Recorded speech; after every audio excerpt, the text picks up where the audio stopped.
Wow, isang good morning everyone sa lahat ng mga idol. Ito po ang almusal ni Nanay Linda.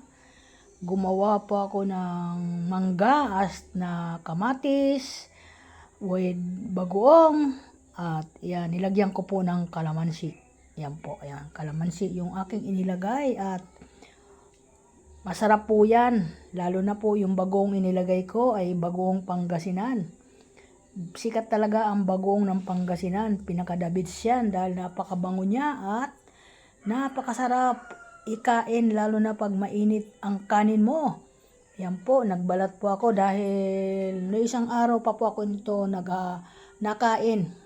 Kahit maghapon, yan ang ulam ko, wala pong problema.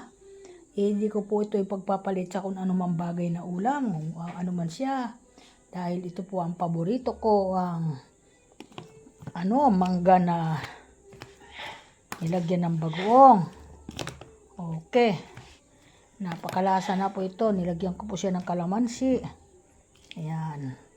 Medyo nahinog po yung aming mangga. At ito po ay lagi ako dinadalahan dito ng aking driver na si Emilito. Salamat pala sa lagi mong pagdadala sa akin dito ng mangga dahil ito ang paborito ko, yung mga ganito, yung malapit ng mahinog, tapos nilalagyan ko ng kamatis at sibuyas at bagong isda na nanggaling ng Pangasinan. Ayan po, ay ako'y nagpapasalamat sa nagbigay sa akin ng bagong ng Pangasinan na kumari ko na pulido. Yan, kasi mayroon po silang anuhan doon sa Pangasinan. Pag nagpupunta sila doon, ayan, nagdadala sila dito at pinupuntahan ko yan at pag lagi hindi nawawalaan niya ng ganyang klaseng bagong. Ito po ang pinakamasarap sa lahat na natitikman ko ng bagong. Dami ko pong nabibiling bagong pero hindi kagaya nito na napakaganda ng kanyang amoy. Napakabango. Grabe. Ginagawa ko pa lang, tumutulo na ang laway ko dito. Gusto ko nang kumain. Kaya ako ngayon kakain ng kanin at mag-almusal ako nito. Ito lang ulam ko. At mayroon ako ditong ginawa na ang tawag doon, yung talbos ng kamote. Ayan, nilaga ko lang po yan, talbos ng kamote, sariwa pong kamote na talbos po yan. At kung gusto ko magsawsaw na tuyo na may sili, ayan, mayroon din ako. Kompleto po ang kakainin ko ngayong umaga. Mayroon din po ako pineritong baboy.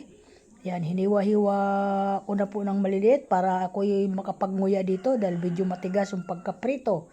Ayan lang po mga bossing at good morning everyone. Welcome to my vlog. At ingat po ang lahat. Ingat, lalo na sa aking mga anak, mga naghahanap buhay, nakaalis na sila ngayon, nandoon na sila sa kanilang mga destinasyon, kung saan sila pupunta, saan sila magtitinda. Ingat kayo. Lahat ng anak ko ng mga naghahanap buhay sa labas, mag-ingat kayo. Ayan, thank you so much at God bless sa lahat po na kakain. Thank you so much at makakain na po ako. Okay, bye-bye. Ingat po.